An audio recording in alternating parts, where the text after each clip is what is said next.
manzanas, levemente heridas por finos espadines de plata, nubes rasgadas por una mano de coral que lleva una almendra de fuego al dorso, peces de arsénico como tiburones, tiburones como gotas de llanto para cegar una multitud, rosas que hieren, agujas instaladas en los caños de la sangre, mundos contrarios, amores enemigos caerán sobre ti. Caerán sobre la gran cúpula que untan de aceite lenguas militares, donde un hombre se orina sobre una deslumbrante paloma y escupe carbón machacado, rodeado de miles de campanillas.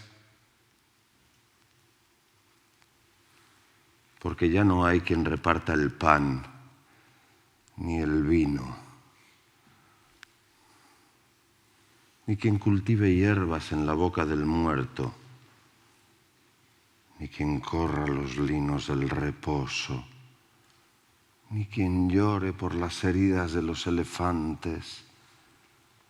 No hay más que 1.000.000 de herreros forjando cadenas para los niños que han de venir. No hay más que 1.000.000 de carpinteros que hacen ataúdes sin cruz. No hay más que un gentío de lamentos que se abren las ropas en espera de la bala. El hombre que desprecia a la paloma debía hablar, debía gritar desnudo entre las columnas y ponerse una inyección para adquirir la lepra y llorar un llanto tan terrible que disolviera sus anillos y sus teléfonos de diamante.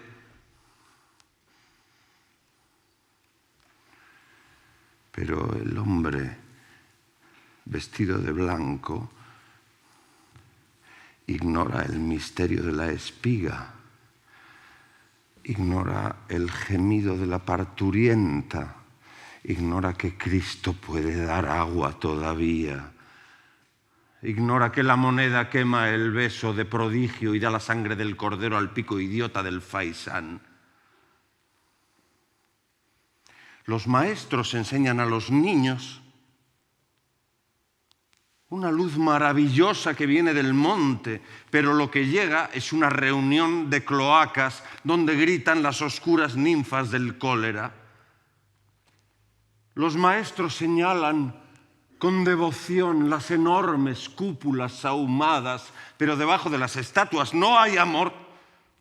No hay amor bajo los ojos de cristal definitivo. El amor está en las carnes desgarradas por la sed, en la choza diminuta que lucha contra la inundación. El amor está en los fosos donde luchan las sierpes del hambre, en el triste mar que mece tantos cadáveres, en el oscurísimo beso punzante por debajo de las almohadas. Pero el viejo de las manos traslúcidas dirá: amor, amor, amor. Aclamado por millones de moribundos dirá: amor, amor, amor. Entre el tisú estremecido de ternura dirá: pace, pace, pace. Entre el tirite de cuchillos y melones de dinamita dirá: amor, amor, amor, amor, amor, amor, amor, hasta que se le pongan de plata los labios. Mientras tanto,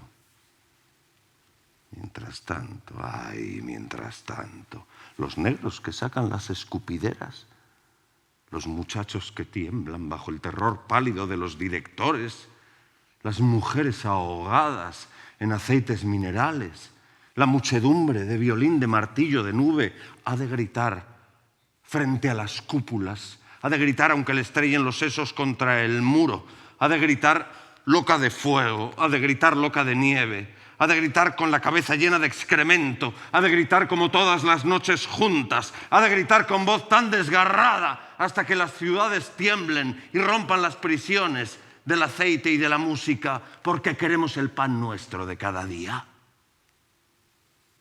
Flor de aliso y perenne ternura desgranada, porque queremos que se cumpla la voluntad de la tierra, que da sus frutos para todos.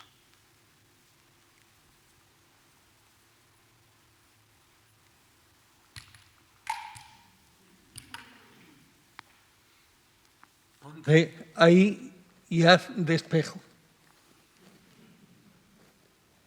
Esto es el monólogo final de Rodero, de Calígula, frente a un espejo. Si bastara con el amor,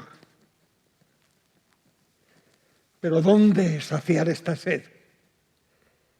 ¿Qué corazón, qué Dios tendrá para mí la profundidad de un lago?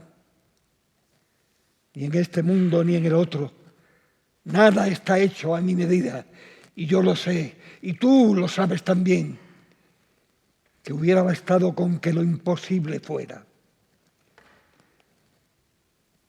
He tendido mis manos, tiendo mis manos, y a quien encuentro delante es a ti, y estoy cargado de odio hacia ti, Calígula. No he seguido el camino que debía, y no he llegado a nada. Mi libertad no es la buena, seremos culpables para siempre.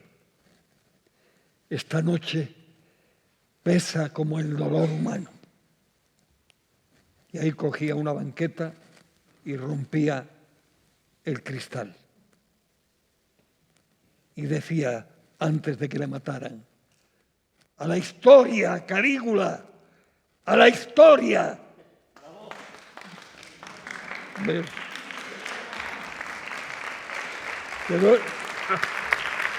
Te lo he dicho que iban a aplaudir. Juan Margallo, Calígula, Alberto San Juan, Federico García Lorca. Bueno, pues aquí estamos.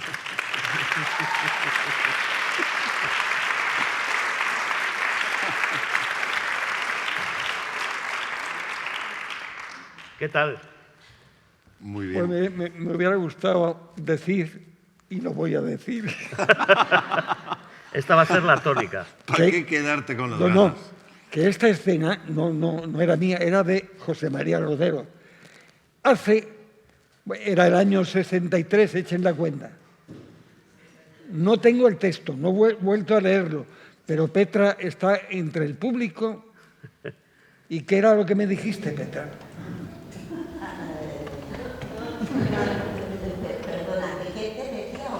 Cuando te dije, fíjate que me acuerdo y hace 50 años.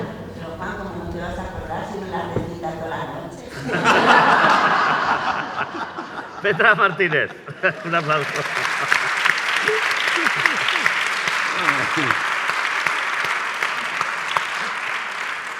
Bueno, gracias por haber venido y a compartir con nosotros un poco de teatro y a intentar hablar del oficio de las cómicas y de los cómicos, que es lo nuestro, un poco, y compartirlo con vosotros y después, en un momento dado, terminar y leer otro poquito de otra cosa.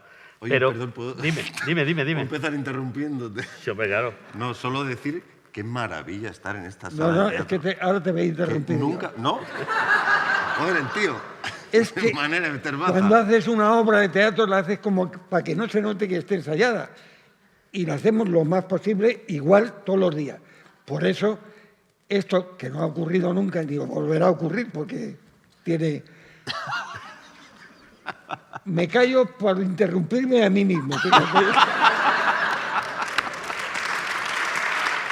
No, lo que yo quería decir es que qué inmenso placer es este escenario en concreto. Yo lo había disfrutado como público, que es muy placentero como pública esta sala. Pero no, pero aquí no. Y que tenga que ser con esto, Pero habla con lógica. podría ser una función y sin embargo... Pero que habrás disfrutado la butaca, el escenario, si no has subido nunca. ¿sabes? Pues eso lo acabo de decir.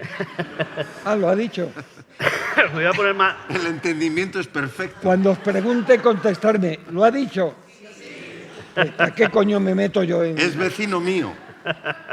Son datos que voy soltando. Bueno, Habrá más. he querido juntar a Alberto y a Juan, aparte de que son amigos, se parecen, ¿no? Podríamos ser padre e hijo. Podrían ser padre e hijo. Y Espíritu Santo, en el espejo, cuando un poco antes hemos ensayado un rato, dice, oye, pues podría estar en el espejo porque se parece, con 50 años menos. Pues el caso es que...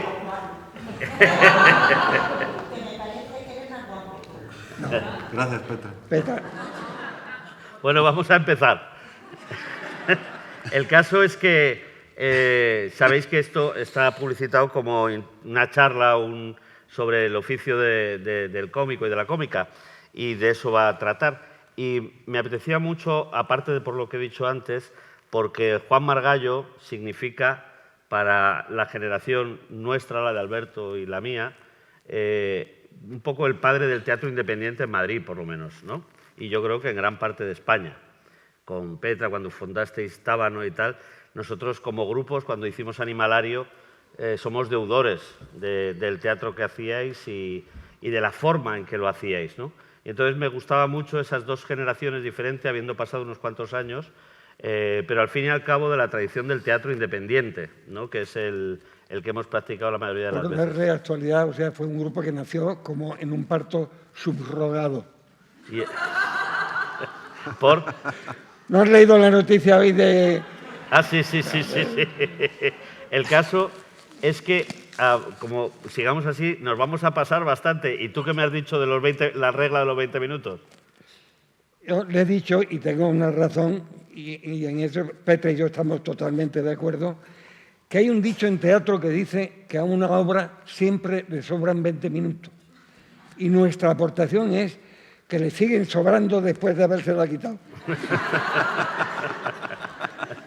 Con lo cual ya estamos en tiempo de descuento. No, pero el público si se aburre, ojalá volvieran a aquellos tiempos en que se pateaba. El público no dice nada hoy, ni se ríe, se calla, no viene, pero poco más. Bueno, para empezar con el oficio del cómico, me gustaría preguntar, en este caso de los cómicos, me gustaría preguntaros qué es para vosotros actuar. ¿Qué es actuar? ¿Qué significa esa...? No, para mí es contar cosas. A mí es que me gusta mucho contar cosas. Y entonces, contar. Mira que es curioso esto porque nosotros, y Petra y yo, somos una pareja que nos contratamos ya como pareja.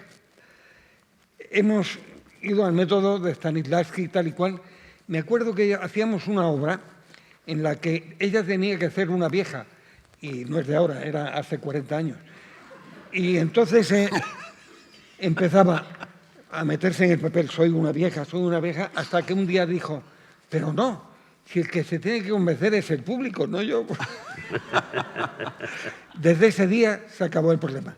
Entonces, está muy bien tener en cuenta al público. Para mí actuar es contar cosas. Y aunque no le mires, pues como decía Leito, el público no está, pero como si estuviera. O sea, no está, pero ha venido aquí a ver qué es lo que yo digo, por lo tanto está, no tengo por qué pensar que le den, ¿sabes? Entonces, para mí es contar cosas. Y sobre todo, yo creo que eso todo el mundo lo hace en el teatro y en la vida. Que me quieran, que digan qué buena persona es, que tiene su encanto y tal. Eso es lo que más me gusta. Y por eso creo, porque al principio yo cuando vine a Madrid, realmente vine y lo que quería era volver a Cáceres con un coche deportivo. Esa era mi ilusión. Pero fue cambiando y se transformó. Algo has hablado tú ahí en amor. ¿Cuándo? Amor. Ah, amor. Amor. Entonces, quiero ahora al público mucho. Antes quería el deportivo, ahora el que quiero. ¿Y para ti, Alberto? Bueno, para mí tiene que ver precisamente con eso. Para mí, bueno, algo que precisamente me desvelaste tú o me empezaste a desvelar tú.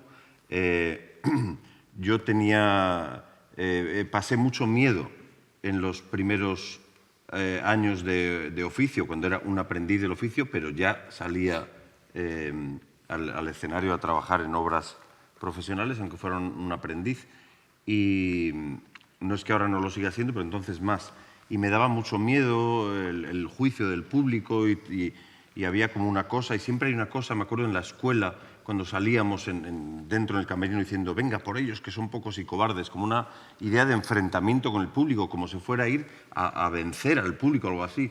Y entonces, bueno, pues en aquella conversación contigo me decías, pero joder, tú piensas que la gente ha tomado la decisión de ocupar esta tarde en esto, ha hecho el esfuerzo de venir desde su casa hasta aquí, ha pagado la entrada, no sé qué. O sea, el público viene a un encuentro amoroso, ved con la misma disposición. No salgas a pelearte con el público, sino a amorosamente encontrarte con él, sea cual sea el género del cuento que se va a contar, sea tragedia, sea comedia, sea lo que sea.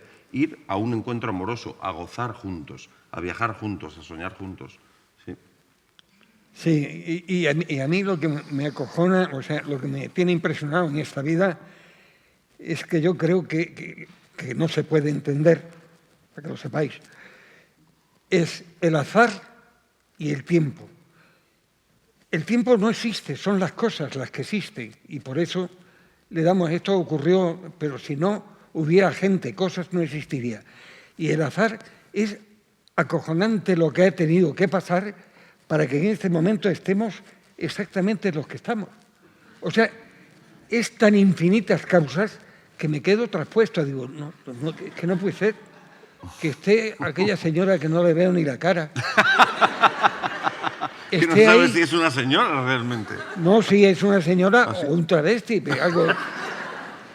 pero es acojonante que haya coincidido que esté aquí conmigo hoy, y no solamente conmigo, contigo, y con el señor de al lado y con el otro. Es que esto no hay quien se lo crea, ¿verdad? Sí. A lo mejor no es verdad. Y yo digo, solo añadir una pequeña cosa. Yo creo que es peligroso eso de para que me quieran, que es verdad, todo es para quererse, pero yo creo que uno tiene, quiero decir, uno es el vehículo de la historia que se cuenta, su voz, su cuerpo, sus recursos son la herramienta a través de la que se cuenta la historia, o el canal a través de la que la historia se cuenta. Pero cuidado con estar uno, cuando digo uno, es Alberto. El quiero que me quieran, a mí eso me daba muchos problemas. Quizá no me esté explicando. Te explicas fatal. Es que no tengo texto. Por si no te querían. No, claro. Entonces estar preocupado de me quieren, no me quieren, cómo me ven, me rechazan, están pensando que se vaya al escenario. No, deja de pensar en ti. No. O sea, decir, si eres Calígula, eres Calígula y se acabó. Como decía y tienes que Leighton, contar el Calígula. Están, pero como si no estuvieran. Me quieren, claro, o sea, pero como si no me quisieran. Hay que estar presente, luego, pero hay que desaparecer también. ¿Cómo? Que hay que estar presente, pero Alberto también tiene que desaparecer y convertirse en un cuerpo y una voz que cuenta una historia. Pero da igual la biografía personal de Alberto y si le quisieron o no. ¿Ves? Vamos. Yo voy a una obra de teatro y veo a una persona y hay una cosa que te cae bien o que te cae mal y eso influye en cómo conecta. Y eso es inevitable. Y además hay una característica fundamental. Petra lo tiene. Sale al escenario, lo haga bien o lo haga mal, cae bien. ¿Te das cuenta? Qué maravilla que Petra es la protagonista de esta función y no está en el escenario. Cae bien. Y hay otros actores que no caen bien, se lo tienen que trabajar. Ella luego lo puede hacer bien, que encima además lo hace, con lo cual ya es la leche. Entonces, es importante el caer bien, aunque hagas un malo. O sea, eso que dices, que no quieres que vean a Alberto. Bueno... mira que si dice, oye, he visto a Marsillac esta tarde y era su... No, que digan que te he visto a ti. Porque además, fíjate tú, si vengan a Marsillac, que el pobre ya no está para ser muy visto, que digamos. Pero ahí en eso que estáis hablando yo creo que hay uno de los intríngulis del oficio del actor, ¿no? El actor que quiere desaparecer y encarnar o reencarnar a un personaje hasta el punto que el público crea que está Julio César delante o quien sea, o el un comediante, como decía Pepe Struch, que está siempre presente y que a través de su personalidad nos cuenta el cuento de Julio César. Son dos tipos de actor. Yo creo o sea, que también. Charlos siempre hace el mismo y te cuenta cosas. Pero lo que yo creo es que yo sé hacer sugestión, hipnotismo, no sé si lo sabíais. Lo he llevado bastante oculto hasta ahora. Hipnotismo. Hipnotismo y sugestión. Sugestión. Y la sugestión necesita la colaboración del que se lo haces, si no es imposible. Eso que te hacen ¡pum! Y te queda mentira. Entonces, aunque seas tú, si tú sugestionas con una voz creíble de personaje, la gente ve al otro inmediatamente. Porque el público no es tonto, sabe que eres tú y que le estás contando lo que sea. Y entonces le dice, oye, mira, soy Hamlet. Y el público es muy bueno y dice, mira cómo se parece a Hamlet. Entonces, tú lo que tienes es que estar convencido, hacerlo con voz de Hamlet, decir que tal, y todo el público va entrando poco a poco, tú también, y cuando queráis os salís. Esto es lo que me gusta, que al no estar como las obras de teatro, que dices, que sea una función diferente cada día. Aquí por cojones. Pues voy a empezar por Alberto esta vez, porque yo sé que ahora lo que te quiero preguntar a ti. ¿Cómo adquiristeis el oficio? Bueno, yo claramente trabajando, desde luego en la escuela también, bueno, pues algunas herramientas y tal, pero trabajando en mi caso, como empecé a trabajar con una gente que luego seríamos compañía durante 15 años, que era la compañía Animalario, pues esa fue mi principal escuela, realmente, mis compañeros. Pero sí, a lo largo del tiempo. Yo no fui un actor precoz, fui un actor tardío y a lo largo del camino. Fíjate, si él fue tardío, te voy a contar cómo fui yo. Yo llegué de Cáceres a la Escuela de Arte Dramático, no exigían más que saber leer y escribir y hacer una escena clásica y otra moderna y una poesía. Y entonces yo preparé, me acuerdo, Edipo, y me parece que era don Álvaro, La Fuerza del Sino y tal, y la Feria de Jerez, que era la que recitaba el director, que era el que dio el parte del final de la guerra. Hostia. ¿Alguien por ahí? ¿Cómo se llamaba? Le iba a insultar, pero... Era un locutor de radio. Un locutor de radio. No me acuerdo, sí, pero Fernando... Y por eso hacíamos la Feria de Jerez. De cautivo y desarmado el Ejército Rojo, ¿no? Antes de tal, se han alcanzado las últimas posiciones. Lloraba todas las inauguraciones de curso. Entonces yo me presenté recién venido por fin en Madrid y podía hacer teatro. Mi padre militar no me dejaba y me presento a ingreso. Euquerio Olmos, que era un compañero que estaba aquí, que hacía teatro, me montó las escenas, la poesía, y es que Andalucía es una señora de tanta hidalguía. Oye, es de Pemán, que era un cabrón, pero estaba muy bien el poema. Que apenas le importa lo material. Ella es la inventora de esa fantasía de comprar y vender y mercar entre cantos, coplas, fiestas y alegría. José María Pemán de los cojones. ¿Esa se la dices a Petra también a diario? Cada 2 días. Llego, me examino y formaba parte del jurado doña Amparo Reyes, que yo estaba en un grupo de teatro con ella.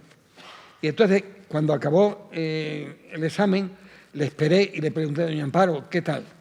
Dice, verás, no te hemos querido calificar, porque como me has contado que tienes 10 fotografías en el libro de calificaciones, si ahora empiezas aquí en la Escuela de Arte Dramático, va a aparecer un álbum de fotografías. Dice, no has estado mal, ¿eh? Lo que ocurre es que no te hemos entendido nada. Y no me calificaron. ¿No te cogieron? No me cogieron.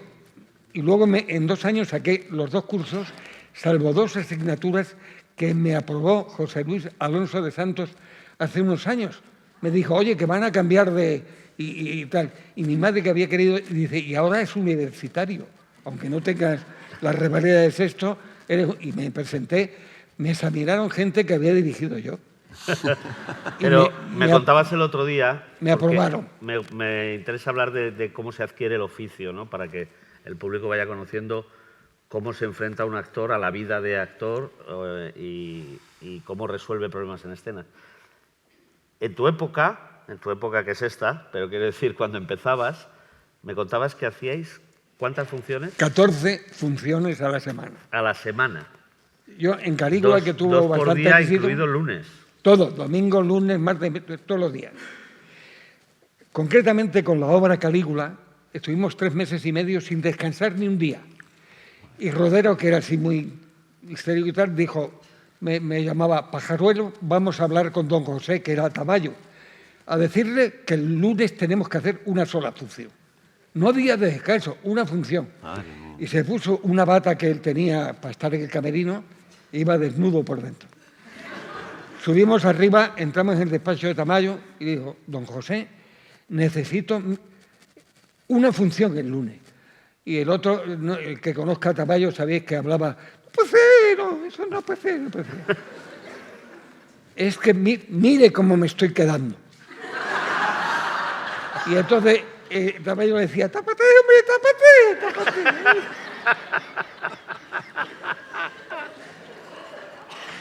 Qué Claro, esclavitud, Dios mío. Hacer 12 que pasaba a 13. ser 14, No, perdón.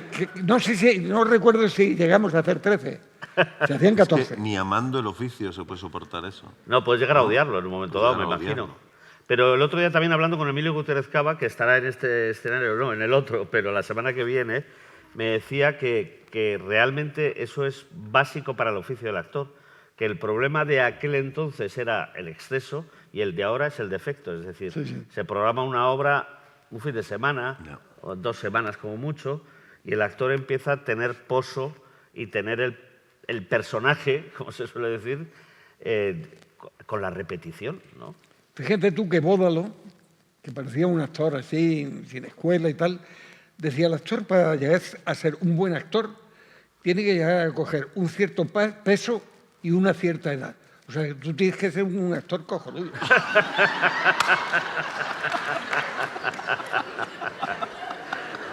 De hecho, cada vez que hay una comilona lo pienso, estoy No, ganando oye. peso actoral.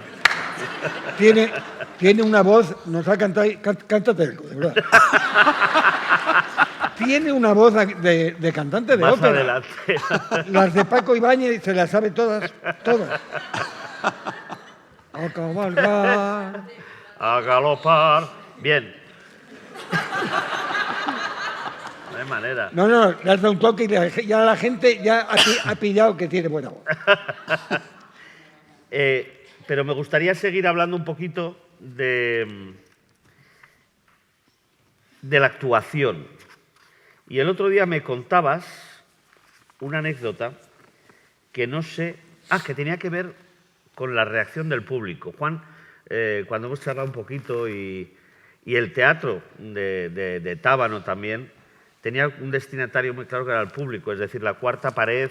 ¿Eres más heredero posiblemente de Brecht o de acceder al público directamente y de contarle lo que le quieres contar? No sé si estoy en lo cierto. Sí, y me gustaría que lo hilaras. Mi experiencia brechtiana te la voy a contar ahora. Sigue. Y me gustaría que lo hilaras con una función, porque me hace gracia esto de que hablemos cronológicamente. Mucha gente, a lo mejor gente joven que hay por aquí, no conoce los nombres que está mencionando Juan, que han llegado hasta muy poco. Nuestra primera función en el Bellas Artes la hicimos gracias a que José Tamayo nos acogió. En el 2000. Pero claro, son gente que estuvo durante todo el franquismo y eran los empresarios. José Tamayo, de quien has hablado, José María Rodero era bueno, muchos lo conoceréis, me imagino. Era el gran actor de teatro de la época, ¿no? Él y Bódalo, los dos que has mencionado. Fernando Fernán Gómez. Y Fernando Fernán Gómez, ¿no? Pero en cuanto a tu relación con el público, me gustaría que contaras también la anécdota sobre Hitler, la obra de teatro. Sí, eso. Había una cosa que se llamaba Teatro Nacional de Cámara y Ensayo y que estaba patrocinado por el Ministerio. Eso se hacía los lunes en El Español. Lo dirigía un tiempo Mario Antolín, que era el marido de una actriz. ¿Eso más o menos qué años? Estamos hablando de años 67, 66. Y entonces la gente ya ni sabrá lo que es un pateo. El pateo es que cuando no gustaba una obra, retumbaba todo el patio de butacas. Y todos los días, fuera bueno, malo, regular, había unos pateos. ¿Cómo serían que llegaron a prohibir patear? Y entonces iba el acomodador y un policía y nos poníamos la gabardina encima para patear y aplaudir al tiempo. Un día montan Hitler. El título de la obra era Hitler y era una apología de Hitler. Y hacía el papel este picado de viruelas. Arturo López. Arturo Sánchez López Petra. López, Arturo López. López, ¿no? López. Y estábamos en la barra del Café Gijón, yo estaba al lado, y le oigo a uno que le dice a Arturo López, prepárate porque te van a dar un meneo el lunes. Dice, eso, cuando sabes dominar al público, te lo enfrentan. Yo que estaba al lado, que ya había quedado con Ítalo Ricardi para ir a patear, digo, no sabes la que te espera. Llega el día de la función, no hace más que salir y el teatro se caía, ¡fuera, fuera! Bueno, hasta tal punto que Juan Diego, el actor, un poco por apoyar al actor, le dijo, no es a ti, compañero, como diciendo, es al autor, no es a ti, compañero, cállate, hijo puta, tú también. Pero, ¿y enfrentó al público? ¿Cómo? Arturo hizo lo del porque me tiene fascinado. Es que cuando lo hizo es cuando el público ya desatado, sin vergüenza, tal y cual. Pero no es eso lo malo, es que al final sale el autor a saludar. Camón andar. Y una chica que estaba en un palco, la detuvieron porque le tiró con el bolso con el carnet dentro. Se llamaba Ramón Aznar. Camón Aznar, pero ¿había alguna relación con el presidente? Con el no expresidente? lo sé. No, pero era un autor reconocido, creo que de Falange, ¿no? Yo Camón últimamente Aznar estoy mirando esas cosas. Imagínate para hacer una obra poniendo bien a Hitler. Sí. De más de Falange, sería de Alemania, yo qué sé. Bien, y me gustaría preguntaros también un poquito más, después quiero pasar a otro tipo de anécdotas y tal, pero me gustaría hablar más de los cómicos. Cuando tenéis que enfrentar, los dos sois actores, pero sobre todo Juan también ha dirigido mucho, Alberto también, quiero decir, manejáis los dos mundos más o menos. Pero, ¿qué haces para enfrentar a un personaje? Es decir, para empezar, ¿cómo son los primeros pasos a la hora hoy en que dices, voy a hacer este personaje? ¿Y qué es lo que haces? No, tú.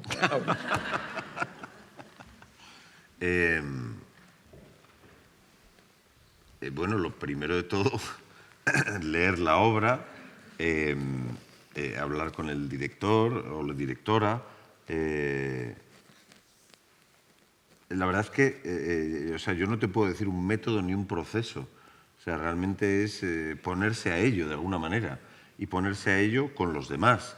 O sea, tú puedes pensar un poco en tu casa, pero necesitas compañeras y compañeros con los que compartir y decir, ¿y esto tú por dónde lo ves y tal? Y lo pones en pie y necesitas... es un trabajo muy... Bueno, hay quien se monta sus monólogos y se los dirige y todo, pero yo creo que es un trabajo colectivo, hacer teatro, aunque haya una sola persona en escena. Y entonces es a través del diálogo con los otros y del intercambio de impresiones y tal, como te puedes ir haciendo una idea de lo que es un personaje y luego para pasarlo, para encarnarlo, digamos, la acción, o sea, ponerte a hacerlo y a probar y a experimentar y en fin, que Dios reparta suerte. Hay una anécdota que si quieres contamos, ¿Sí? La de porque José Alberto y yo nos conocemos desde hace mucho tiempo y hemos trabajado muchas veces juntos y es verdad que la escuela de donde viene él tiene mucho que ver con la conexión con la emoción, ¿no? La escuela de Cristina Rota se inspira mucho en un tipo de teatro que viene también con Lee Strasberg, con el método Stanislavski, etcétera, etcétera. Al menos en su día, hace ya muchos años. Ahora no lo sé, no tengo ni idea, pero que es una manera de trabajar bien interesante, a mí me lo parece por lo menos. Pero Alberto, que es una persona que es muy buen actor y es muy obsesivo, ¿no? Y entonces, ¿Por qué? ¿Por qué? en el sentido de que si estás haciendo un papel que dice que siente algo, o lo siente o no sigue adelante, ¿de acuerdo?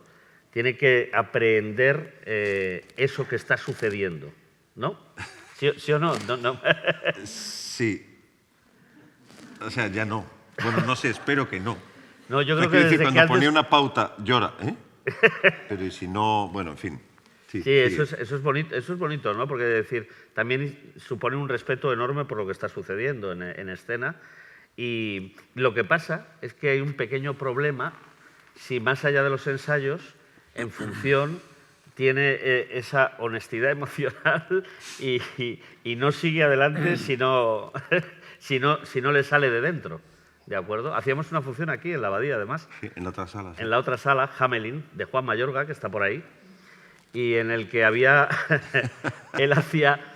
fíjate si era distanciada, si tenía mucho de brechtiano la función, que yo, que hacía del narrador, acotador, como le llamaba Juan, decía, ahora va a salir el niño. Era una obra sobre abusos sexuales a menores, ¿no? Y dice, y ahora sale el niño. El niño lo va a interpretar una persona adulta que no va a intentar hacer de niño, lo explicaba y tal, ¿no? Para que Alberto pudiera hacer de niño. Y entonces tenía un careo con el juez que le estaba preguntando si habían abusado de él, ¿no? Entonces era una cosa así parecida. El juez estaba aquí, Alberto estaba aquí haciendo de niño y yo estaba aquí mientras contándole al público lo que pasaba. Y entonces el juez le preguntaba, ¿pero te han tocado la colita? Y entonces yo decía, José Mari, porque se llama José Mari, digo, José Mari dice sí, ¿no? Pero no, él dice, tú decías, José Mari dice y yo tenía que hacer. Exacto. Y se quedaba como la atención. José Mari dice, te han tocado, José Mari dice y yo tenía que hacer. Sí, ¿no? Entonces José Mari y Alberto, si no sentía que tal, no decía nada, Bueno, no hacía ningún gesto. Fue una función. Fue una función en la que me quedé así y Javi Gutiérrez, que era el juez delante mío, ¿te han tocado? Y Andrés, José Mari dice, Pero te han y yo tocado. estaba hasta que al final, dice sí. Y José Mari no se había movido. Luego tuvimos bronca en el escenario. No, realmente eso es absurdo, es una tontería. O sea, quiero decir... Uno debe de así- coger lo que le vale. No, y quiero decir que si Mira, tienes yo que he hacer, dado si clases asentir, asientes y punto, y ya está. No digo de Y no hay método más. con Leighton. He dado clases con Enrique Buenaventura de creación colectiva. Me han montado por el estilo de Bertolt Brecht, que ahora voy a contar, una obra. Es decir, ¿cómo empiezas? Poco a poco. Lo que se trata es de no tratar de hacer el papel desde el principio. Sino ¿De irte- no qué, perdona? de no hacer el papel desde el principio. Irte acercando poco a poco. Estudiando la época, la familia, la obra, me has quedado acojonado. Lo de leer la obra es fundamental. Si no, Eso es muy cacereño, me has quedado acojonado. si no lees la obra, desde luego, no... Te advierto que yo estoy dando bastantes cursos a actores jóvenes que hacen escenas y le digo, bueno, ¿y qué ha pasado antes? Yo no tengo ni idea, solo me he leído el trocito. Digo, pero bueno, ¿qué obra es? No sé cómo se llama. Digo, y el autor no tengo ni idea, la he encontrado en internet. Eso es una pasada. Oye, pero te digo una cosa, eso depende porque hay actores que llegan el primer día que ya tiene el personaje. No, Nuestro no, compañero no, Roberto ay, Álamo no. es un ejemplo. Ay, no estoy de acuerdo Los porque... caminos son distintos, Mira, tantos como individuos. Me parece que era Bóvalo, dirigido por Leighton en una obra. El primer día del ensayo le estaba diciendo Leighton, ¿por qué el personaje? ¿Por qué? Y dijo Bóvalo, no me explique usted nada, que ese papel ya lo tengo yo hecho en otra obra. Pero lo que yo creo, cuando esa obsesión, lo obsesivo, y en la escuela donde yo estudié es verdad que se insistía mucho en la verdad, que es una palabra muy grande y pesa mucho e inhibe. Y yo creo que la verdad, o dicho de otra manera, la vida que se encuentre, se va a encontrar haciendo, en acción. Lo que no puedes esperar a que llegue la verdad, Claro. a entrar en ti para brotar. No, tienes que probar y tienes que buscar, y se busca en Cualquier acción, método se busca vale con el cuerpo, se busca en si te movimiento, vale. es haciendo, es viviendo, es experimentando cómo aparecen cosas. Te Y explico- si no aparecen, pues tiras para adelante porque la obra tiene que continuar. Te explico mi experiencia brechtiana. Estábamos en El Español haciendo Numancia con Miguel Narros, Juan Luis Galiardo, el exmarido que se murió de Concha Velasco. Hacíamos de... ¿Pero él era actor también? Claro. Y entonces vino uno que se llamaba Víctor Andrés Catena, ¿le conocisteis? Yo personalmente no, pero... Era ayudante de tal y se había caído una obra en el Teatro Valle Inclán y dijeron, si montáis una obra en una semana, os dejamos el teatro. Y él tenía una obra, digo, hombre, la montamos en una semana. Yo hacía el protagonista, no me dio tiempo ni a aprenderme el papel. Pero entonces era la moda del distanciamiento de Bertolt Brecht. Me parece que había ido a Alemania una vez y eso. Y entonces el papel que yo hacía era uno que era desertor, delincuente, de todo. Y me tiraba todo el tiempo diciendo, porque vosotros los padres sois los culpables. Y se lo tenía que decir a María Guerrero, una actriz que se llamaba como su tía, que era doña María Guerrero. Vosotros los padres. Y me dijo, no, esto lo vamos a distanciar. En vez de decírselo a doña María Guerrero, se lo vas a decir al público. Y me tiraba toda la obra, porque vosotros sois los culpables. Imagínate el público un día que levantan el telón y había 5. En la segunda fila, porque la primera era demasiado cerca del escenario. Y toda la primera parte, vosotros sois los culpables. Claro, los pobres con una cara de gilipollas. Y entonces llega el descanso, abren el telón y se habían ido 3. Creeréis que es mentira, pero os lo juro por mi santa madre. Y yo, toda la segunda parte, a los 2, vosotros sois los culpables. Pesado. Imagínate decir, encima de haber pagado y tal, culpables. Eso era Bertolt Brecht para Víctor Andrés Catena, que Dios lo tenga en la gloria. Con Bertolt Brecht. Antes ponía Alberto un ejemplo de Roberto Álamo. Sí. Roberto Álamo, que lo habréis visto en múltiples cosas, también era miembro de Animalario. Y es verdad lo que dice Alberto, pero es un poco mentira. Yo que los dirigía a la vez, Roberto es un hombre además grande, fuerte y zurtain de boxeador, pero es muy frágil por dentro, ¿no? Y es un tío muy interesante porque además sabe sacar la violencia de una manera espectacular, pero al mismo tiempo es un ser ultra pacífico, ¿no? A veces incluso parece que te está tomando el pelo. Pero cuando hacíamos Hamelin aquí, él que llegaba con esa seguridad aparente, le tuvimos para introducir otro tema. Una cosa entrañable. Estaba Blanca Portillo, que estaba ayer aquí con nosotros, y de cada 3 días, 2 teníamos que ir a llevarla a la farmacia porque les daban ataques de pánico, de solamente el hecho de tener que enfrentar la actuación, ¿no? A mí que es algo que para los que saben lo que es actuar no es tan raro. Quiere decir, el miedo escénico, si se tiene, es terrible. ¿Vosotros habéis tenido alguna...? Solo una puntualización. Recuerdo que Roberto lo que nos contaba es que, porque era una obra coral, digamos, éramos 7 personajes, 8, y estábamos todo el rato en escena sentados en sillas. Y cuando llegaba nuestra escena salíamos y actuábamos. Entonces lo que Roberto decía es que no podía, se le salía el corazón por la boca el rato que estaba sentado esperando a salir. Cuando estaba actuando, no. Pero cuando estaba sentado, tuvo esa época, no es que le pase siempre. No. Tuvo, afortunadamente, si no hubiera dejado el oficio, pero le pasó en esa función. Que cuando estaba sentado, decía que no podía, o sea, que no podía. ¿Por qué? No lo sé. No le había pasado en la anterior, no le pasó en la siguiente. Pero el miedo es un tema, está claro. ¿Y qué me podéis contar del miedo en el teatro, en el escenario? Sí, yo creo que hay temporadas. O sea, luego se pasa y te das cuenta que no pasa nada. Pero pasas por distintas etapas y hay veces que te da pánico. Y la verdad es que, por ejemplo, yo sueño, y casi todos los actores, que te quedas en blanco. Es decir, que se te olvida el texto y te angustia. Porque eso sí ocurre a veces. Me acuerdo trabajando con Aurora Bautista, se le olvidó el texto y salía con el coro de mujeres y se quedó en blanco y dijo, compañeras, vamos. Y salió de escena. Y fue al apuntador y le dijo, a ver, están. Y salió y siguió. Tenía bastante cara. Sí.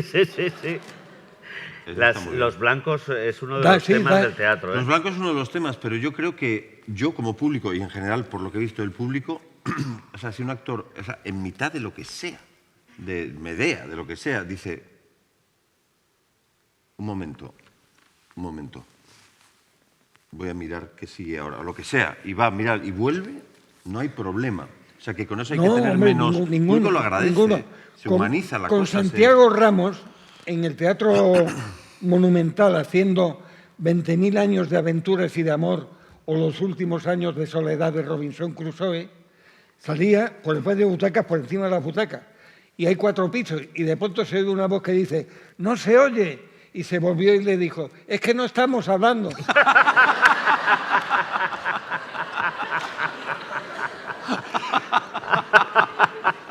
Entonces, Santiago Ramos. cuando el actor se enfrenta con el público, tendría razón nuestro compañero Se de genera Hitler. bastante complicidad ahí. Se domina bastante, se hace...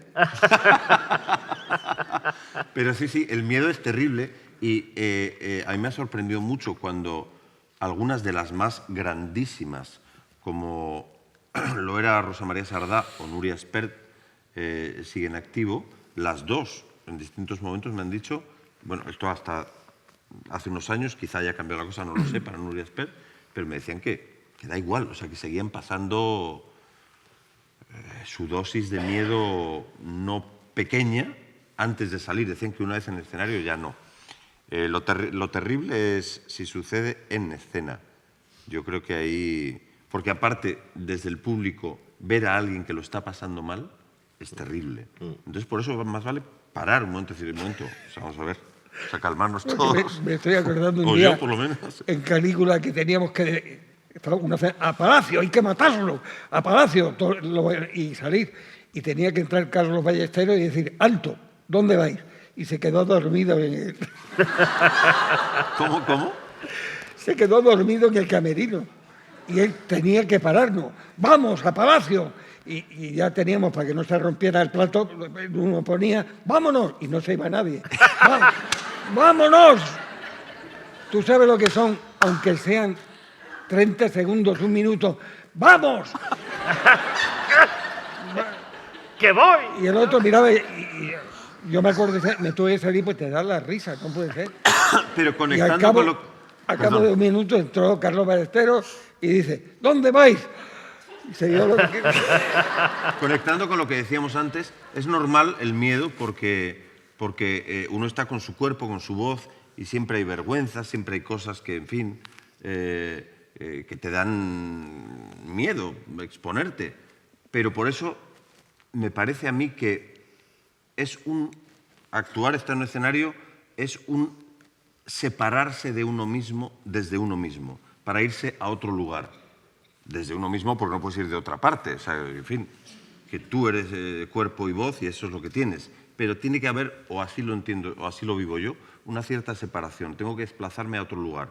Si estoy como yo, por ejemplo, estas situaciones en que somos Alberto, Juan y Andrés, no somos estamos Calígula, actuando. el otro y el otro. No, estamos actuando. Y estamos actuando, pero para mí, en fin, o sea, estoy muy a gusto, pero...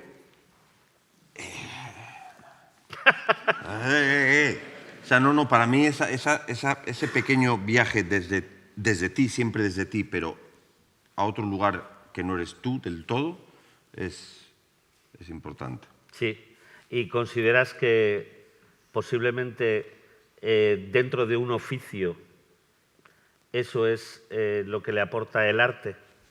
Es decir, ¿dónde encuentras tú el hecho artístico dentro de la actuación? Para mí en ese viaje, en ese desplazamiento, siempre que quien sale, el maestro de ceremonias, digamos, el oficiante de la comunión que se pretende, lo logre. O sea, que logre que el desplazamiento no lo haga solo él, sino logre llevar de la mano o empujando al público a otro lugar.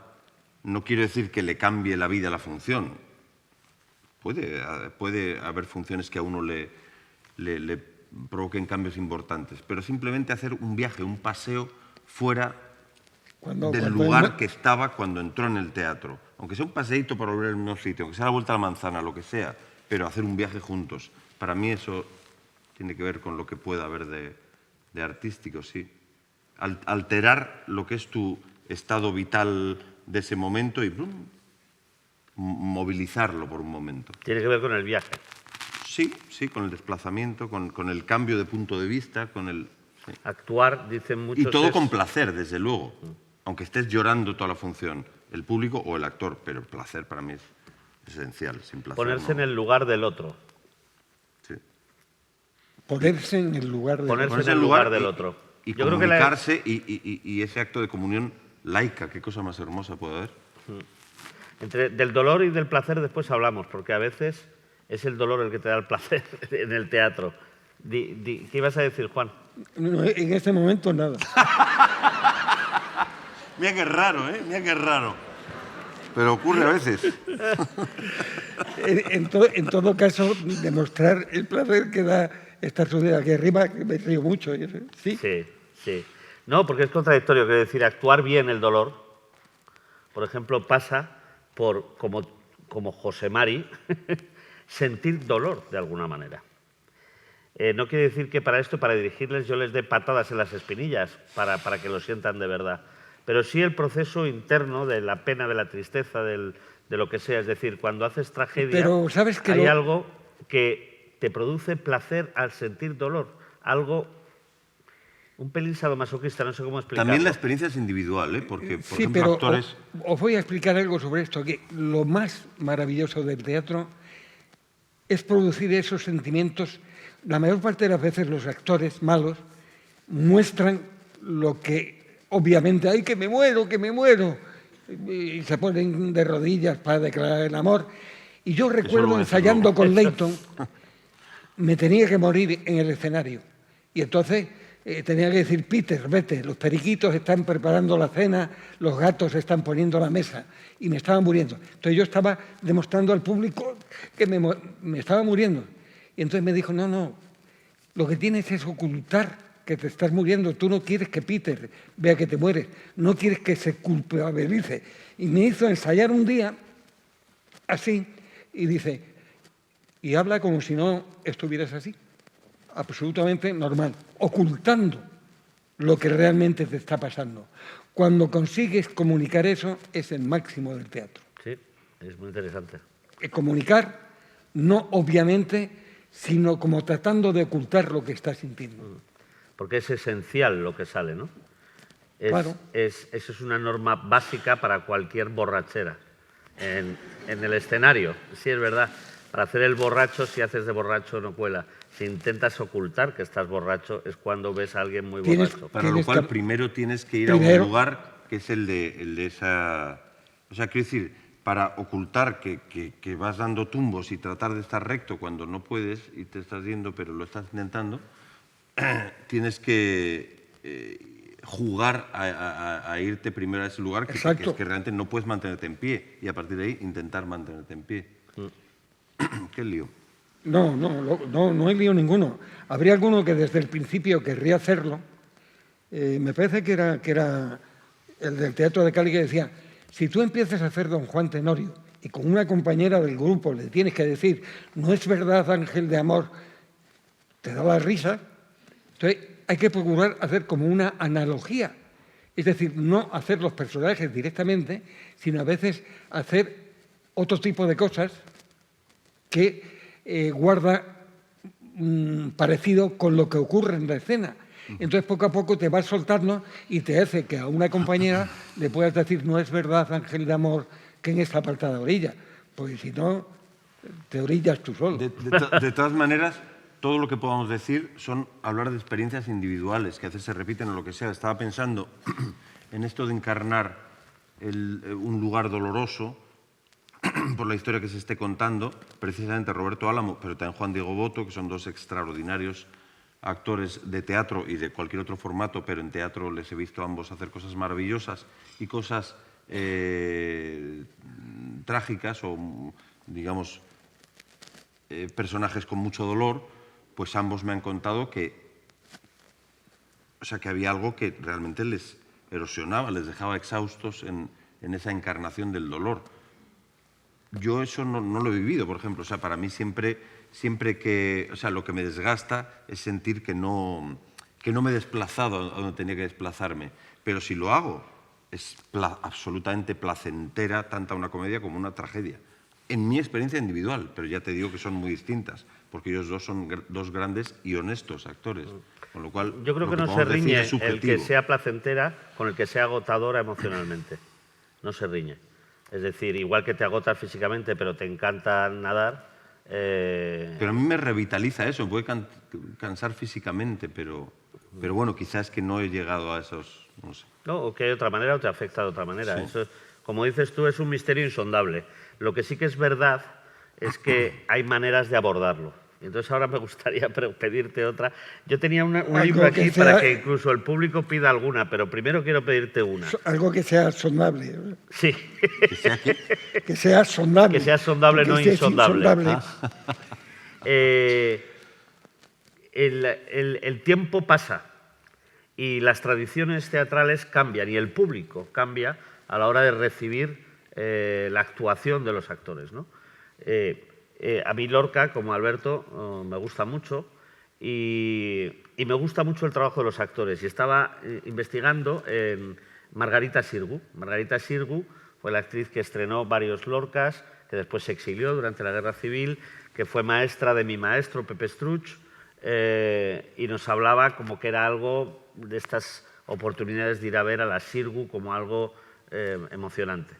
Y entonces en Internet encontré a la Xirgu recitando y me pareció un espanto mariano. O sea, una señora con una vocecilla exagerada, una cosa que me dejó un poco trastornado. Digo, entonces es que era muy mala. ¿Pero hay imágenes de eso? No, no hay imágenes, hay voz. Ah, voz. Hay voz. Después lo seguí escuchando y no era tanto, pero me di cuenta de que yo no era, aparte de ser una grabación muy mala, ser los años 30, etcétera, etcétera, es verdad que el gusto para recibir las cosas del público también es diferente. Y por poner un ejemplo de cambio generacional, tú me contaste una anécdota con Guillermo Marín, que era uno de los grandes actores, en los años 30 ya lo era, ¿no? Sí, sí. Y tú te encontraste con él cuando ya era una especie de maestro. Tendría 60 y tantos años. Y te dio una lección sobre la marcha. ¿Lo podías contar? No, me dio varias. Y yo hacía con él el alcalde de Zalamea. Yo hacía el hijo. Y entonces yo había estudiado con William Layton en el Teatro Estudio y él tenía un párrafo de 4 hojas cuando se despide de mí que yo me voy a la guerra. Entonces él iba diciendo, Juanico, quédate aquí.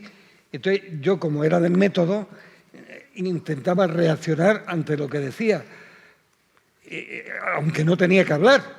Pero él hablaba y yo le seguía lo que iba diciendo, hasta que ya un día me dijo, ¿qué haces? Digo, no, reacciono ante lo que dice. Dice, no, hijo mío, tú aquí ni moverte, esta escena es mía.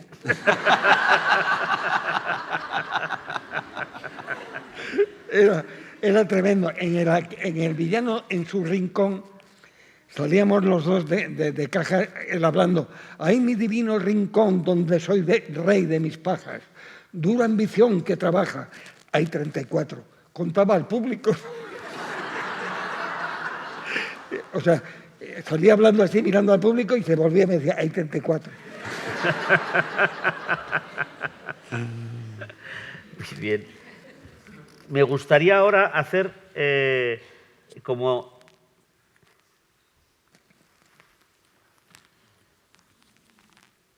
Me gustaría hablar del grupo de teatro, un poquito, porque nosotros estamos marcados claramente por un trabajo que no es en solitario del actor haciendo pruebas, sino hacer más o menos las obras que hemos ido eligiendo, que nos han ido gustando más o menos. ¿Qué fue para ti Tábano? Hombre, Tábano, estaba contando ahí como... O sea, Tábano se fundó en 1968 con una obra 1968. 1968.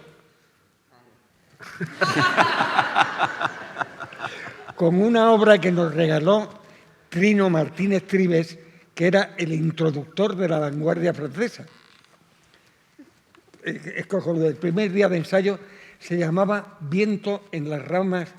Del sasafrás. Una que yo era ayudante de dirección con él. Y trabajaba don Antonio Vico y Carmen Carbonell. Luego hicimos El verano, que era donde yo trabajaba de actor, con Alberto Alonso, Enriqueta Carballeira y Paco Cecilio. Y el primer día era en el Valle Inclán. Tiene 2 pisos y dice, me voy hacia la parte de atrás para verlo en perspectiva. Y era el primer día. Empezamos a actuar, no dice nada. Y seguíamos, joder, que no dice nada ese. Se había dormido el cabrón. ¿Eso quién? El primer día. Trino Martínez Trives. Era muy buena persona y nos regaló la obra al final. Y ahí fundamos Tábano, con El verano de Bingártel. Y estando en esas, llega uno que sustituyó a Paco Cecilio y dice, trabajaba en el Centro de Energía Nuclear, en la universitaria. Dice, oye, nos dan 3.000 pesetas y hacemos la obra el día de despedida y tal y cual para los hijos de los empleados. Coño, pues vamos y la hacemos. Vamos allí y cuando estamos esperando nos dicen, viene a verla el príncipe. ¿Cómo? Nos vamos entonces, porque éramos hippies de la cervecería alemana, casi todos. ¿Pero cómo vais a ir? El hombre, me echan del trabajo, por favor. Cuando hablo del príncipe, hablo del que ahora es rey Juan emérito. Carlos. Imagínate, en 1968. Y entonces, al final nos convenció y nos quedamos. La obra era difícil, como era de vanguardia, era bastante difícil de entender. No sé si sabéis la anécdota de un director de vanguardia que le dijo al actor, cuidado que eso se entiende.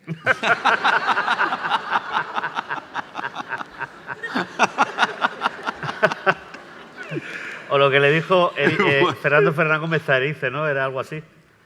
No sé. Cuando le ofreció el papel en El cuentan espíritu que de la le ofreció- colmena. No, Sí. le dio el guión y le dijo, pero esta película hay que entenderla para hacerla. Dice, no, dice, pues entonces la hago. Y entonces, ya por fin nos quedamos y tal, y llegó con la mujer, se sentaron en la primera fila, pero antes de llegar él, llegó uno del séquito y nos dijo, el príncipe trae prisa, la obra no puede durar más de 30 minutos. No. Os juro, no sé si eran 30 o 40. Pero tenía entonces tu misma línea, Empezamos ¿no? a discutir, pues no lo hacemos, y lo hacemos. ¿Y cómo hacemos? Y sobre la marcha, dice, vamos a la escena cuarta, y pasamos. La obra entera no se entendía porque era de vanguardia. Pero ya como la hicimos, ya ni te cuento. Cuando acabó la obra, subió arriba, y es verdad, es muy campechano, muy simpático, se fumó un cigarro con nosotros. Cuando queráis algo de mí, yo nunca más he vuelto a verlo. ¿Le ha gustado? ¿Lo ha entendido? Perfectamente, había entendido todo. Lo que no había entendido nada, lo había entendido él. Entonces, digo, no le he vuelto a ver más porque entre el público está no solamente Petra, sino mi nieta Marina está también. Mi nieta Marina. Y entonces nos dieron la medalla ya con... ¿Y Antonio? Antonio no. No ha podido. Bueno, entonces, ¿qué estaba contando yo, coño? Que el príncipe... La medalla. Nos dieron una medalla, ya ataban, esto hablo muchos años después, la medalla al mérito del trabajo en las Bellas Artes. Que me acuerdo que íbamos hacia América en la escalera mecánica en el aeropuerto y nos llama González Sinde, una que fue directora del INAEN, que os han dado una medalla y creíamos que era una broma. Nos dieron una medalla y entonces la entregaba el rey. Y entonces, como yo ya para esa época ya era republicano, dije, yo no voy. Y Petra, que es muy graciosa... Esto es único, ¿eh? Petra dijo, yo voy porque en estos sitios dan unos canapés muy buenos. Y entonces fue mi nieta Marina, que está ahí, que entonces tenía como 10 o 12 años. Y cada vez que llamaban a uno decían, don Antonio Fernández, pues daban la medalla a toreros, arquitectos, un montón de gente. Que suba don Antonio Fernández y tal y cual, el excelentísimo señor don Antonio Fernández, y mi nieta cada vez que lo nombraban, jajaja, se reía. ¿Pero qué te ríes? Que suba la señora doña Antonia de tal a recoger la medalla, y ella, jaja, ¿pero de qué te ríes? Y es que la pobre entendía que suba a recoger la medalla, ¿cómo?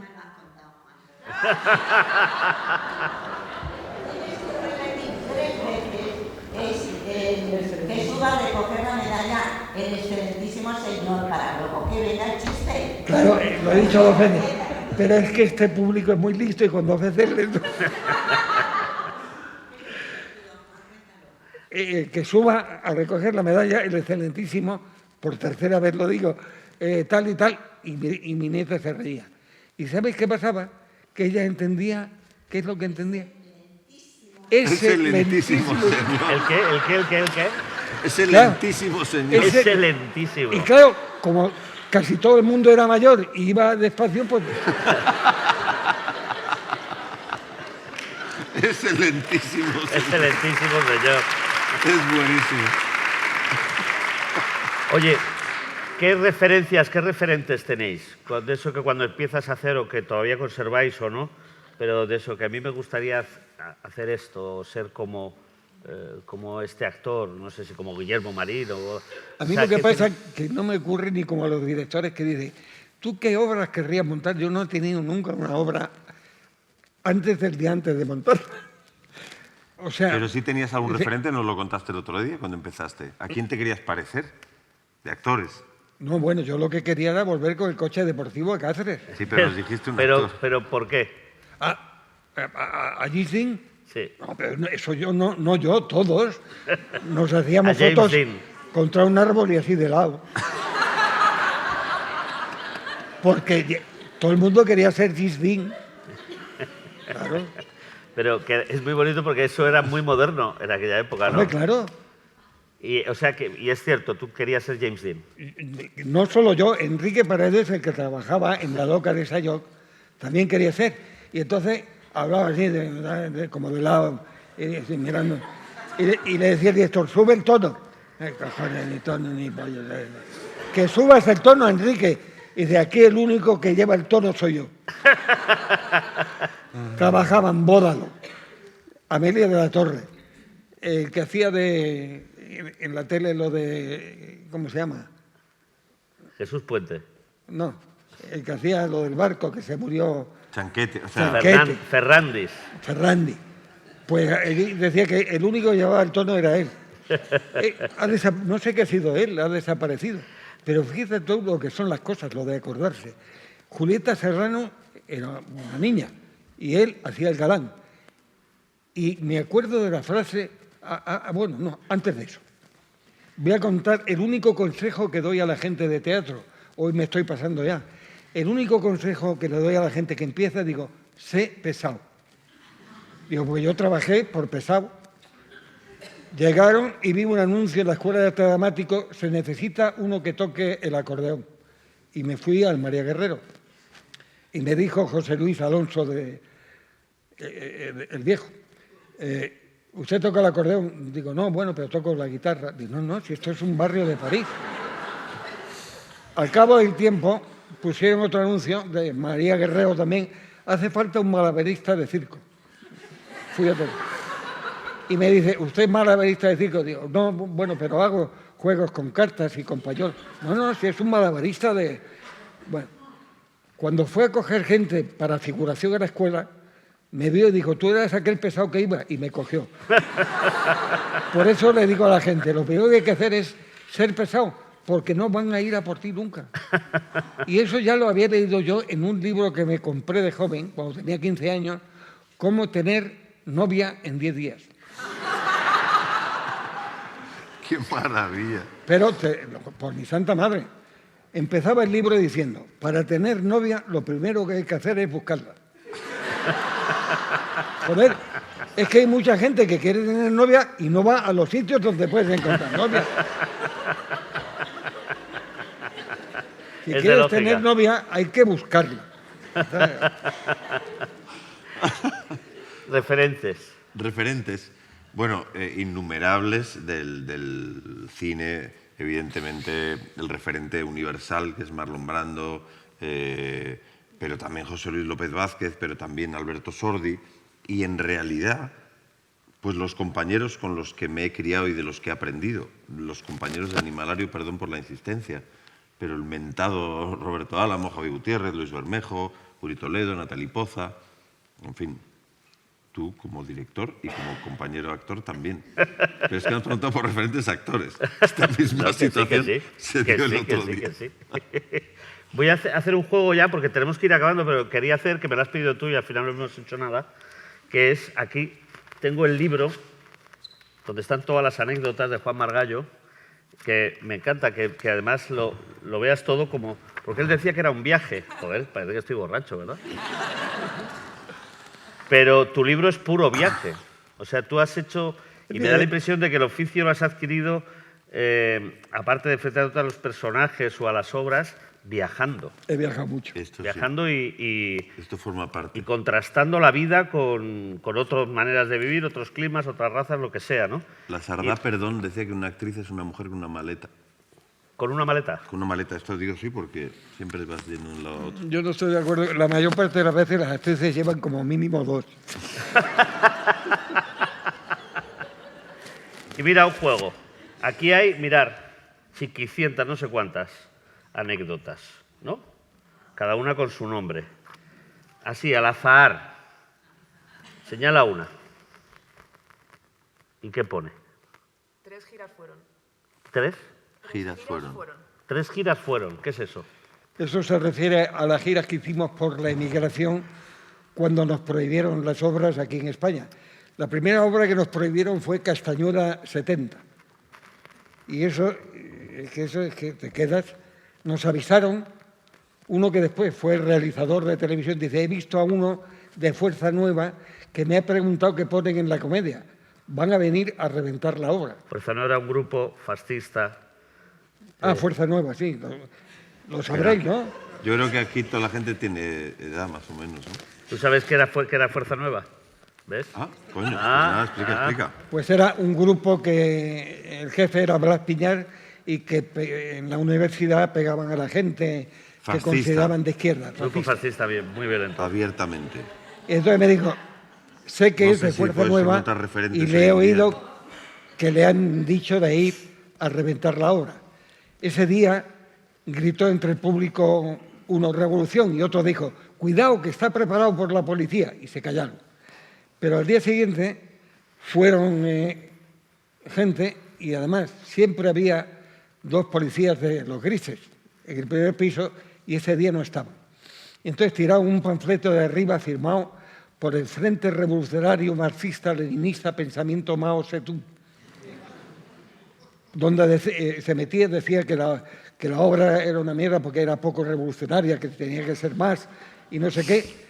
Fue el abogado del teatro a la Dirección General de Seguridad y el policía que había de guardia le dijo, no reclaméis nada porque el panfleto ese lo hemos hecho nosotros. Entonces, eso se refiere que hicimos después porque prohibieron la obra por alteración de orden público, porque habían alterado el público ellos. Y fuimos de gira por la emigración. Había 4 millones de españoles trabajando en Alemania, Suiza, Francia, por toda Europa, 4 millones. Y estuvimos 2 meses haciendo funciones por la emigración, en centros que la mayoría estaban dirigidos por comisiones obreras. Íbamos a dormir a casa de la gente y hacíamos coloquios y nos pasó también de todo. Recuerdo que en Ámsterdam, que era de los pocos sitios que el Partido Socialista tenía a alguien, estábamos con uno hablando y entonces pues esa cosa, cantando canciones, el gallo rojo y el gallo negro, coño, qué bien os lleváis y tal y cual. Y según salimos, Chicho, que se llevaba fatal con el zorro, le vemos que estaban pegándose porque no lo dejaba entrar en un coche que tenía Chicho, que era de aluminio, y ahí montaba el que él quería. Llevábamos una furgoneta y el coche. Y entonces la otra gira fue con el retablo del flautista, que esa fue una obra estreno y cierre. la estrenamos en el Teatro Reina Victoria y la prohibieron el mismo día. La prohibieron porque sacábamos a uno, aunque era de la Edad Media, cojo, manco y tuerto. Y pensaron, bien pensado, que era el fundador de la Legión. Y la prohibieron, y yo fui a hablar con Mario Antolín, que era el director general, a decirle si podía hacer algo, porque no hemos hecho nada y tal. La obra la han puesto en Barcelona y ha estado 3 meses. Dice, habéis tenido suerte. Iba a ir el banderín de enganche de la Legión a quemar el teatro. Hay un banderín de enganche donde la gente se apuntaba a la Legión. Y entonces con ese también estuvimos por la emigración. Y luego una última vez estuvimos con el Retabillo de Don Cristóbal y Castañuela antes de ir al Festival de Manizales en Colombia. Y esas son las 3 giras que es acojonante, no sé cómo pudimos hacer. La furgoneta nos costó 6.000 pesetas, se la compramos a un grupo de rock, los Smash, ¿Sí? que se les había quemado y nos costó 28.000 pesetas arreglarla. Y entonces, en no sé qué sitio, entró en Alemania uno y le pisó el freno y se escojonaba de risa. Fijaros qué época era que la furgoneta tenía, en vez de un intermitente, un brazo que salía y hacía así. ¿Alguna vez habéis visto un camión que le salía un brazo? No. Antes era así los intermitentes. Y Eso entonces, no lo sabía. el hermano de Gloria Muñoz dijo, conozco un cubano que nos la va a dejar, cogió y dejó peor que estaba la furgoneta. O sea, teníamos que empujar toda la gira por Europa, empujando porque se conoce que le había puesto el intermitente, dice, eso está prohibido en Europa. Le puso otro intermitente, pero ese también le hizo una conexión y se descargaba la batería. Entonces, cada vez que ponen todos empujando. Y los cabrones de los Smash habían tenido un váter dentro de la furgoneta y se había picado y todo el humo del tubo de escape entraba y teníamos que ir como una manta dentro de... Bueno, vida de cómico, ¿no? Muy bien. Me gustaría, ¿queréis comentar algo más? Me gustaría que le leyéramos al público esa escena. No sé si quiero pedir mientras para rellenar, no, porque es que le está sonando el micro a Juan y se lo pongo así. No, es que le he dado yo. Le has dado. Para que Manuela no se preocupe, nuestra técnico de sonido, Manuela y Marina, un aplauso para ellas.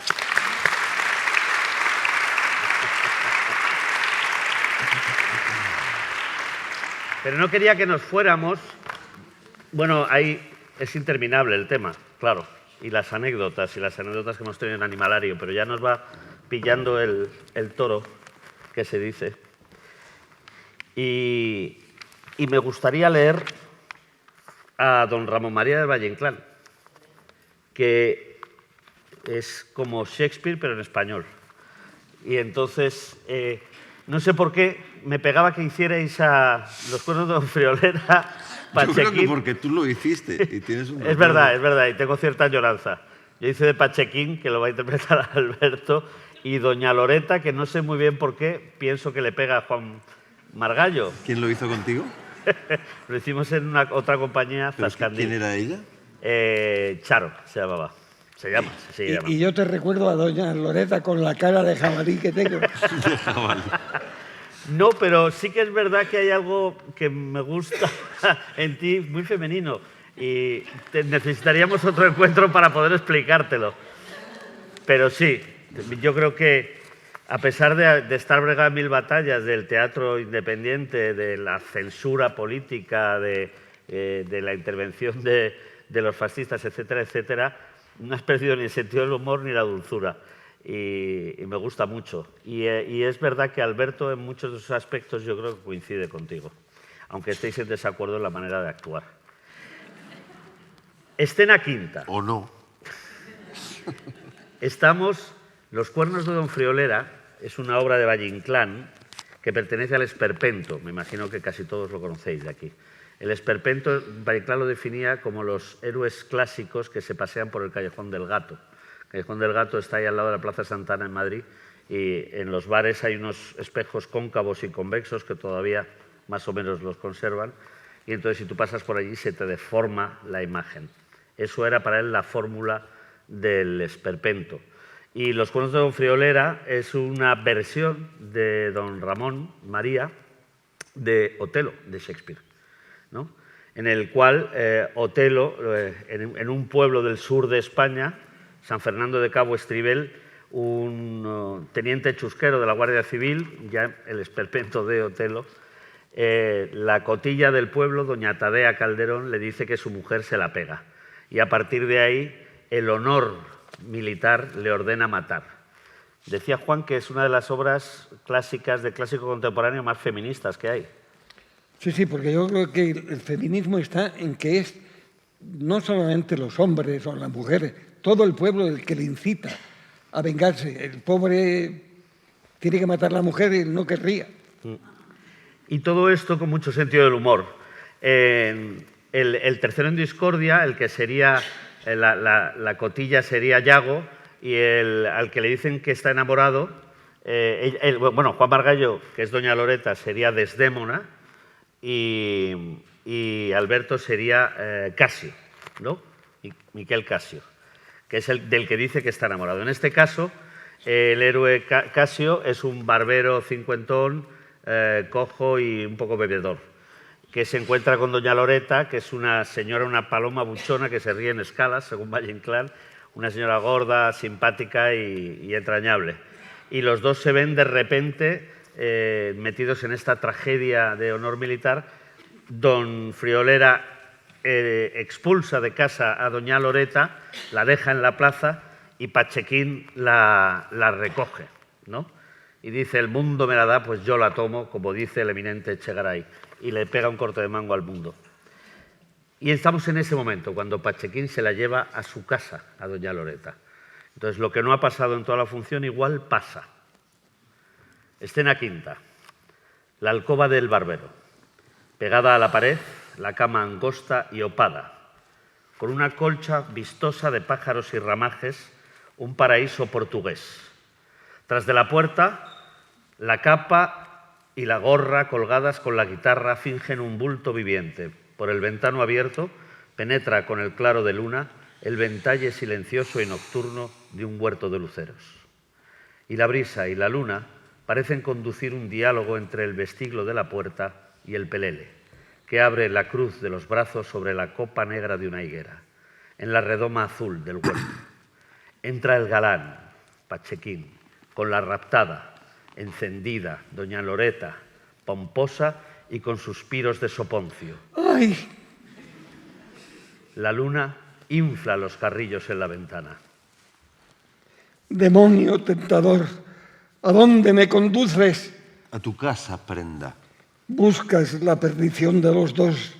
Tú eres un falso. Déjame volver honrada al lado de mi esposo. Demonio tentador, no te interpongas. ¿Ya nada soy para ti, mujer fatal? ¿Ya no dicto ninguna palabra a tu corazón? Juntos hemos arrostrado la sentencia de ese hombre bárbaro que no te merece. Yo lo elegí libremente. Estabas ofuscada. Y ahora no es ofuscación dejar mi casa, dejar un ser nacido de mis entrañas. Considera que soy esposa y madre. Todo lo considero. Y también que tu vida peligra al lado de ese hombre celoso. No me ciegues y ábreme la puerta. ¿Olvidas que una misma bala pudo matarnos? No me ciegues. Ten un buen proceder y ábreme la puerta. ¿Olvidas que nuestra sangre estuvo a pique de correr emparejada? No me ciegues. ¿Olvidas que ese hombre bárbaro a los dos nos tuvo encañonados con su pistola? ¿Qué mayor lazo para enlazar corazones? No pretendo romperlo, pero déjame volver al lado de mi hija, que estoy en el mundo para mirar por ella. ¿Y para nada más? Y para quererte, demonio tentador. ¿Por qué entonces huyes de mi lado? ¿Por qué me das miedo? No paso a creerlo. Tú buscas verme desesperado. Calla, traidor. Si me amases, estarías recogida en mis brazos como una paloma. ¿Por qué así me hablas cuando sabes que soy tuya? Aún no lo has sido. Lo seré y te cansarás de tenerme. Pero ahora no me pidas cosa ninguna. Me pondré de rodillas, como antes tú has dicho que se ponen los enamorados. Pachequén, respétame. Yo soy una romántica. En ese achaque no me superas. Cuando te contemplo, amor mío, me entra como un éxtasis. ¡Qué noche de luceros! La propia para un idilio. Dame una prueba de amor puro. La que me pidas. Permíteme que me vaya. Ten un noble proceder y ábreme la puerta.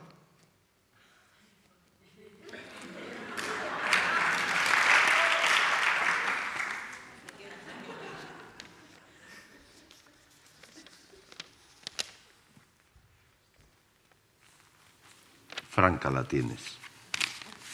Adiós, Juanito. Adiós, Loreta.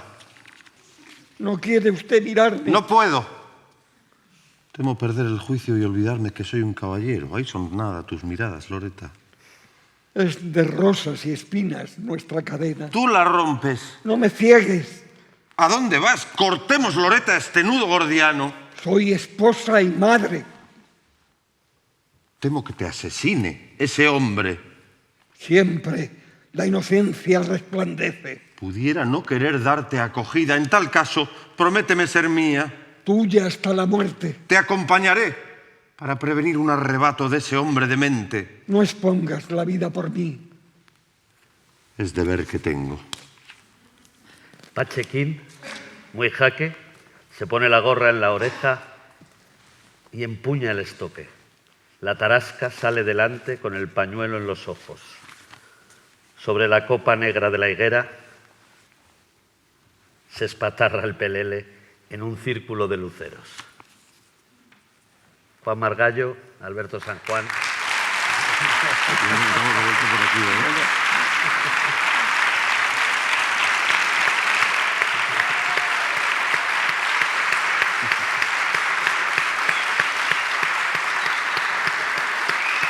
Adelantar, adelantar, adelantar, adelantar. Vamos, vamos, un poco más para adelante, un poco más para adelante.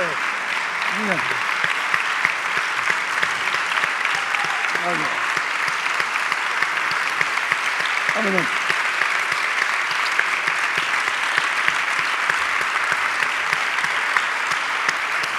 Vámonos ahí. Otra vez para allá. Déjame, aquí. Sí.